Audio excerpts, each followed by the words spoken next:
Assalamualaikum warahmatullahi wabarakatuh. Para sahabat trader dimanapun berada, di sini saya Berkatir Jaya kembali lagi untuk memberikan sedikit edukasi teman-teman. Semoga bermanfaat untuk para sahabat trader semuanya. Oke, tentunya sebelumnya saya sangat berterima kasih atas segala support dan dukungan channel kami teman-teman ya. Dan semoga teman-teman semuanya dan para sahabat trader semuanya selalu dalam profit konsisten. Yang terpenting teman-teman, manajemennya tetap diperhatikan, didisiplin. Buatlah manajemen yang risikonya seminim-minim mungkin teman-teman ya. Karena manajemen ini adalah sebagai fondasi trading kita teman-teman. Ataupun bisa kita artikan atau bisa kita gambarkan bahwa bila mana suatu rumah walaupun secantik apapun, tingkat sebar apapun, bila mana manajemennya tidak bagus ataupun pondasinya tidak bagus, sorry ya, pondasinya tidak bagus, bisa diartikan rumahnya akan runtuh teman-teman. Begitu pula walaupun teknik kita sebagus apapun, metode kita secantik apapun, sebagus apapun, kalau manajemennya tidak baik teman-teman, bisa diartikan kita dalam arti yang rawan MC ya. Oke, tentunya mungkin di sini teman-teman kita membahas suatu signal ya. Jadi sebelum kita mentradingkan satu pair ini, memilih satu pair ini, kita lebih baiknya mencari arah trennya ataupun sesuatu fundamental teman-teman ya. Gitu ya.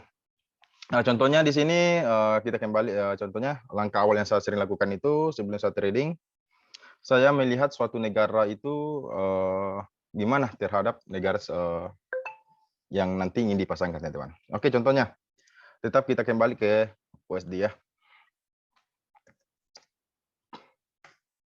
ataupun DPET. Mungkin saya nggak terlalu bahas di sini teman-teman, saya singkat-singkat aja biar video kita nggak terlalu panjang. Jadi contohnya saya ambil aja poin-poin dari DPET aja teman-teman ya, yang kita bisa gunakan untuk mengambil sesuatu kesimpulan bahwa DPET ini ataupun USD ini matawannya menguat ya teman-teman ya.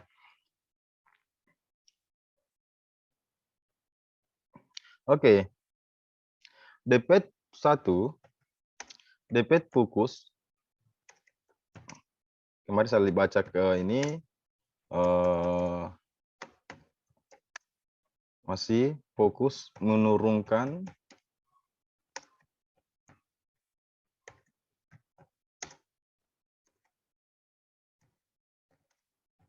inflasi ya. Dalam artian ini komitmen untuk DPET ini sangat-sangat bagus karena ingin menekan sebuah inflasi di Amerika yang terjadi bisa dikatakan bahwa perekonomiannya ingin dibagusin teman-teman ya. Ini dalam artian DPET ini mata USD ini dampaknya bagi di teman-teman untuk menurunkan inflasi. Oke. Yang kedua, data pengangguran. Oke.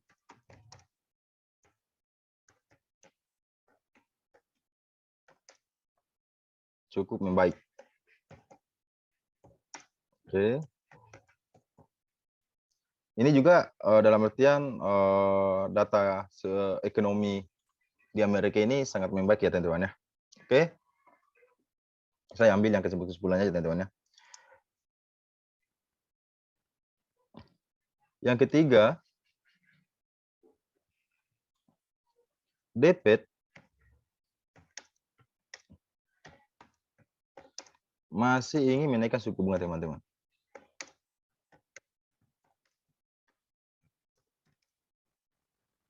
Sabar.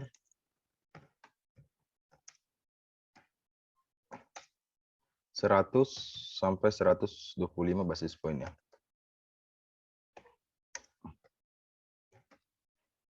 Sampai di akhir tahun 2022 teman-teman. Bisa diartikan bahwa di sini ya sampai Desember lah mungkin USD ini masih menguat ya teman-teman ya. Oke.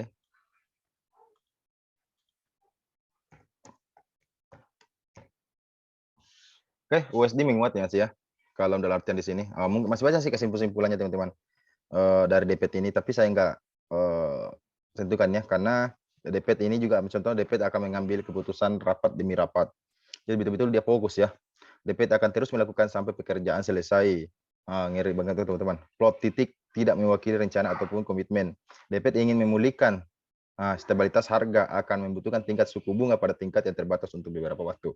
Jadi The Fed ini betul-betul fokus untuk perekonomian di Amerika Serikat, teman-teman. Ya bisa diartikan bahwa menguat, teman-teman ya. Oke, dalam soal downloadnya di sini kita sandingkan dengan euro contohnya. Kita sandingkan dengan euro. Oke. Euro di sini contohnya di Jerman. Kemarin saya juga ada sempat baca. Di Jerman ini sampai karena mengalami krisis energi, teman-teman ya, sampai penerangan gedung ataupun fasilitas umum di sana itu, teman-teman ya, dipadamkan di jam 12 malam. Ngeri nggak itu, teman-teman? Kita di sini masih 24 jam masih bisa gunakan listrik ya. Ya.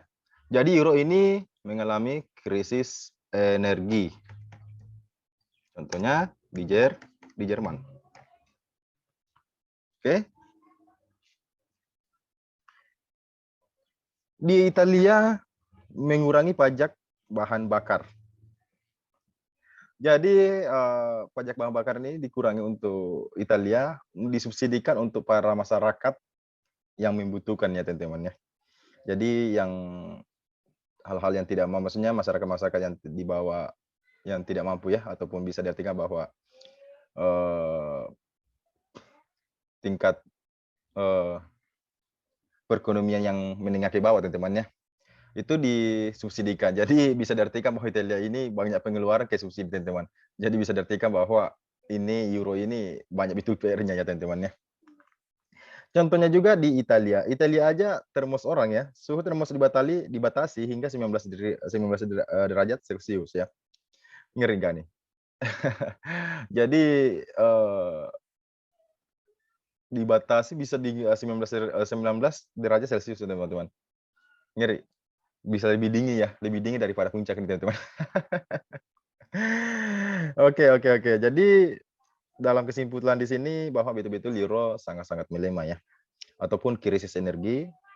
Ya kemarin saya lihat juga baca dia ingin euro ini ingin ekspor energi ke Amerika, tapi harganya sangat-sangat mahal, teman-teman, karena mata uang USD aja ke euro ini kita dibandingkan dengan euro sangat-sangat melemah ya. Jadi sangat mahal untuk euro disandingkan dengan USD ini. Oke, memaksa batas harga Rusia ya. Jadi sebenarnya di euro ini bisa diartikan bahwa mata uang euro melemah ya. Oke, contohnya kita akan sandingkan di GBP ataupun pound sterling ya, GBP USD ya. Contoh GBP. GBP ini masukkan di area juga. GBP ini apa perbedaannya dengan euro, teman-teman ya? Inggris ya. Oke.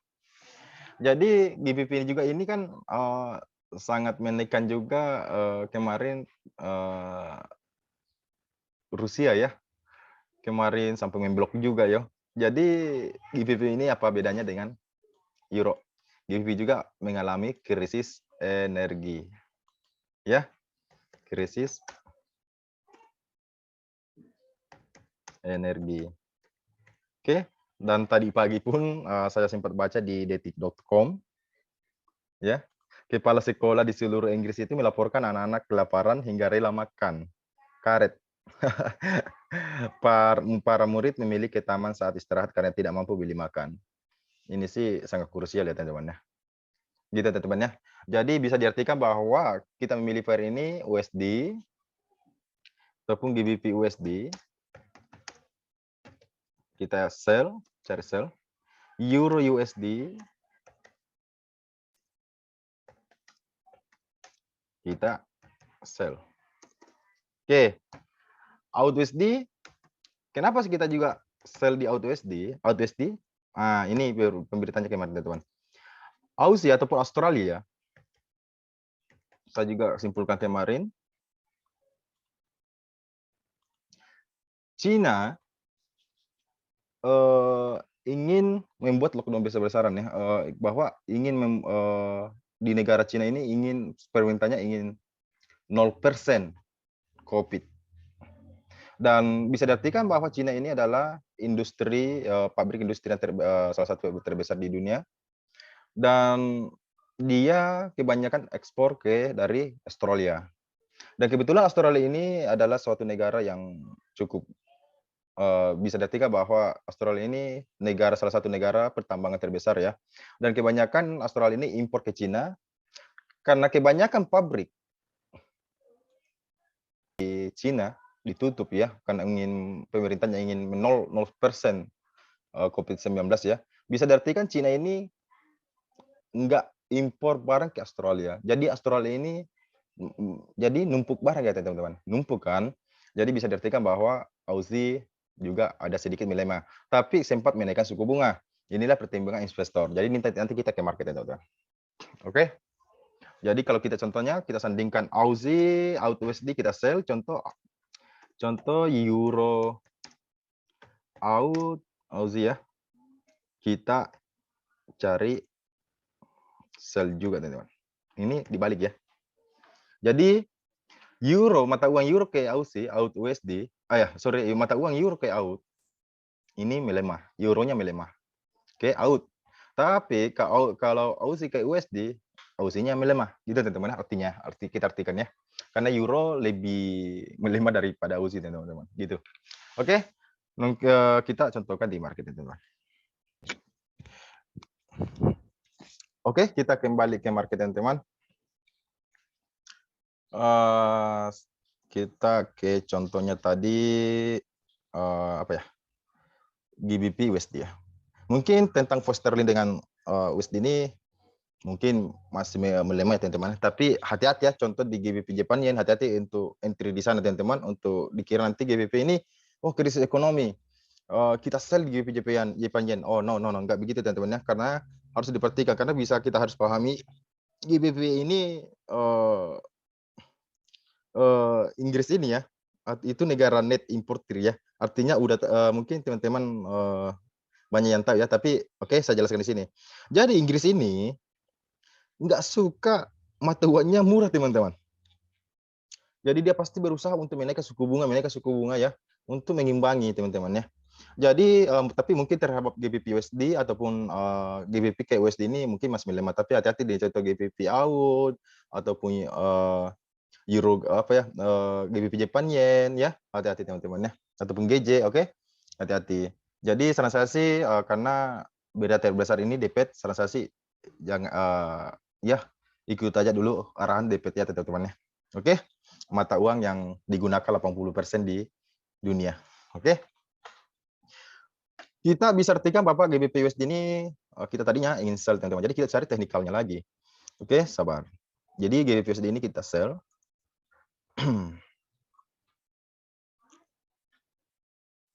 Sudah sangat kacau banget ya teman-teman, sudah betul-betul di bawah ini teman. Oke. Coba kita pindahkan di time frame. Kita cari coba menggunakan. Oh, sudah di area 1414. Sabar. Kita ganti ini warna hitam ya. Kita pindah di temper harian. Di daily. Oke. Di sini ada cukup lumayan support kuat ya.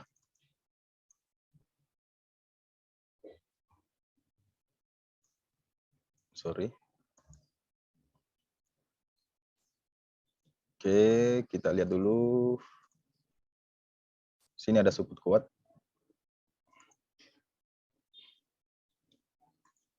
Kita cari yang tidak valid teman-teman. Signifikan banget ya turunnya ya.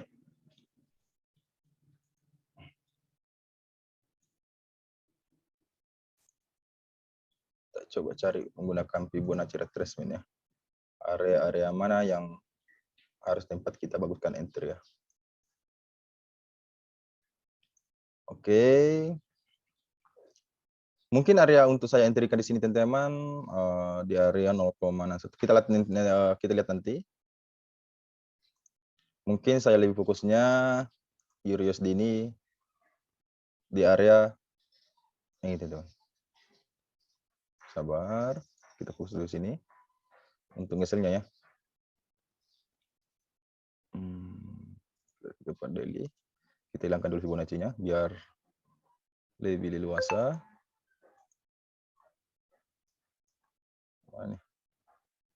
Oke.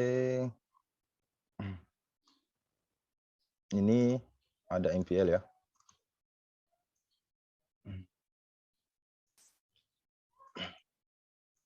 Sama flip.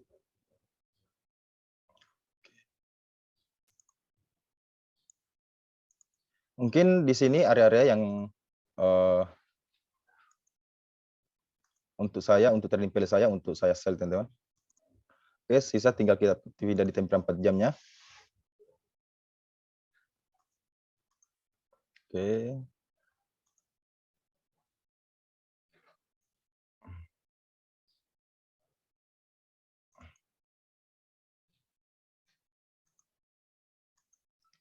Oke. Kita plan sell di sini teman-teman. Saya hapus ya, biar lebih bersih. Yang bisa dihapus, saya hapus dulu. Biar teman-teman lebih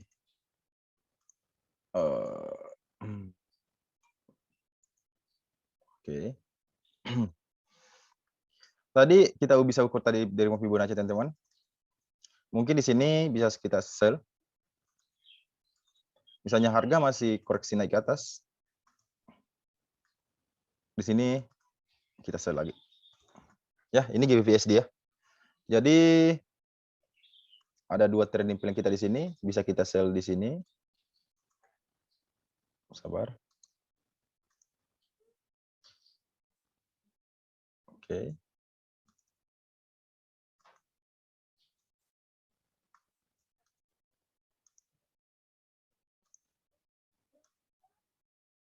Ya. Ini tempat kita sell teman-teman ya.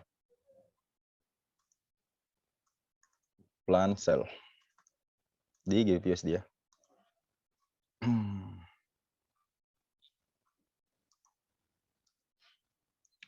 Plan sell. Tapi hati-hati ya di market contoh GBP Jepang itu sangat-sangat hindari teman-teman, karena kita paham di sini pound sterling ini nggak suka mata uangnya melemah ya. Jadi contoh GBP Jepang Yen dihindari untuk nge-sell-nya teman-teman ya. Karena mungkin kalau melawan USD, kita sandingkan di USD, tetap GBP-nya pound sterling-nya melemah terhadap USD. Contoh Euro Aussie, Euro Aussie ya, Euro Aussie. Bisa diartikan bahwa euronya tadi kan Euro Aussie ya. Euro USD juga kita plannya sell ya teman-teman ya. Kemarin saya sudah membuat trading plan, mungkin saya sell di area-area sini teman-teman.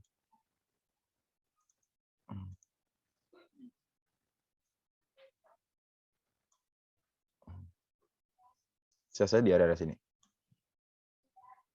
Oke. Di sini juga ada LSL loh. Ya. Jadi mungkin saya sell di sini, area sini. Di mana harga membuat koreksi naik. Saya sell di sini. Oke. Ini Euro USD ya, tapi biar video kita nggak terlalu panjang, kita lebih jelaskan di Euro out. Euro out dengan ketika kita sandingkan dengan Aussie, euronya melemah ya terhadap Aussie ya. Mungkin tapi ingat ya, kalau Aussie ke USD tetap yang Aussie-nya melemah ya teman-teman ya. Kayak gitu ya. Jadi lebih belajar teman-teman untuk fundamentalnya mungkin lebih nanti terbiasa juga kok teman-teman, insyaallah. Kita cek dulu. Secara dari teknikalnya ini membuat higher low, lower high, lower low ya. Oke.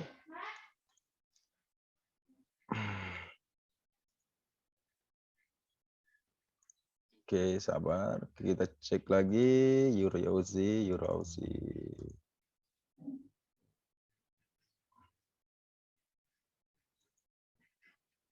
Oke.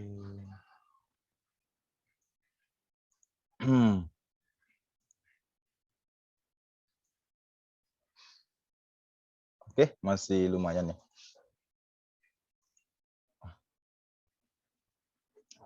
Oke, terbentur oleh Demian ya.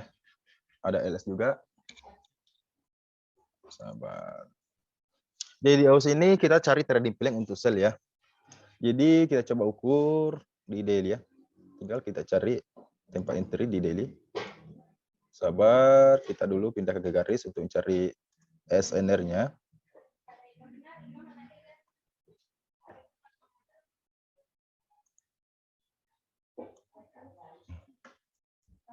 Sabar, kita lihat SNR-nya dulu teman-teman.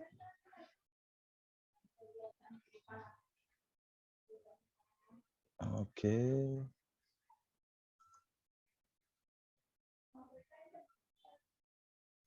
Oke, ya. Kita pindahkan ke candle.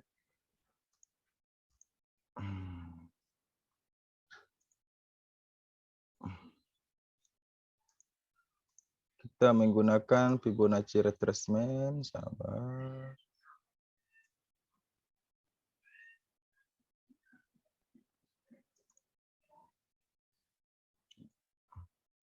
Oke, bisa sampai 1272 ya.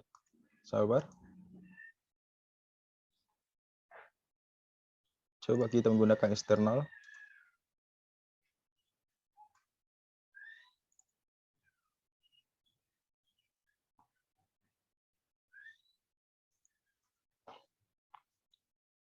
%1 masih jauh, sabar. Oke, kita gunakan retracement 0,618. Oke, sudah masuk di area 0,18. Jadi, kita coba tindakan di tempo 4 jam. Kemarin kan kita sudah belajar tentang video sebelumnya ya. Cara menggunakan Fibonacci untuk 0,5 sama 0,18. Di sini, ingat teman-teman, trendnya naik ini membuat apa? Membuat higher high ya. Pola rising weight ya. Oke, sudah nyentuh di area 0,618. Ya. Jadi bisa diartikan bahwa euro out ini untuk Fibonacci bisa kita sell ya. Kita incar sell di area 0,18 dan 0,5. Bagus gitu ya. Tinggal kita hapus Fibonacci-nya. Oke, untuk plan sell kita kan sudah ada nih teman-teman. Oke, di sini ada flag. Gak usah jauh-jauh ya. Nariknya. Oke. Euro Aussie sudah mentul di area 0,5 sama 0,18. Kita tandai pakai warna kuning coba. Jadi ini warna kuning ini area 0,5 sama 0,618. Jadi kita tinggal cari entry ya. Nah, jadi sudah kebetulan juga sudah mantul di area 0,618. Jadi Fibo 0,618. Oke, di sini contohnya ada flag. Oke, mantul di flag ya. Nah, oke, sabar. Kita kasih warna putih aja ya, biar enggak ketara. Oke. Itu di area flag. Kita cari, kita lihat dulu trend line. Oke. Trend line juga sudah di break ya. Bagus. Ya, trend line juga sudah di break. Oke, secara teknikal dengan fundamental searah ya, bisa kita kira searah. Jadi sisanya kita cari sell. Kita turunkan di temper 1 jam coba, karena untuk temper 4 jamnya kan sudah di area sini ya. Oke, Euro Aussie. Sudah telat ya. Kita sudah telat untuk entry, sabar. Kita hapus ini. Kita fokus di EA ya. Oke. Tadi sudah telat ya, kita sell di sini sebenarnya. Sangat bagus nih kita sell di sini. Di sini ada support ataupun key level ya. Sebenarnya di sini bagus tadi kita sell teman-teman. Ada sini kita bagus sell tadi. Mungkin ada teman-teman yang dapat di sini ya. Oke. Jadi kita telat masuk ya. Seandainya tadi kita masih bisa dapat jumpa di sini, mungkin kita sell di harga mana ya? Di harga 148852. Oke. Tapi misalnya harga ini masih naik ya. Kalau misalnya teman-teman nggak belum ketinggalan, harga masih naik ke atas, bisa kita sell lagi di sini di area resisten itu, teman. Ya. Tapi kalau misalnya ketinggalan, ini di break. Membuat contohnya ada base di sini, teman-teman, ataupun ada support, bisa kita sell lagi di sini. Bisa kita sell lagi di sini. Oke. Kita bisa sell di situ.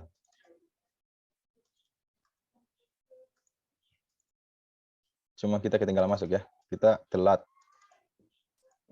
Tapi sudah di grup tadi ya, saya sudah share ya. Mungkin teman-teman yang sell tadi sudah dapat profit loh. Sudah berapa pips nih? Ya. Untuk euro out. Oke. Mungkin sampai di sini teman-teman video kali ini. Semoga bermanfaat untuk para sahabat-sahabat semuanya. Assalamualaikum warahmatullahi wabarakatuh.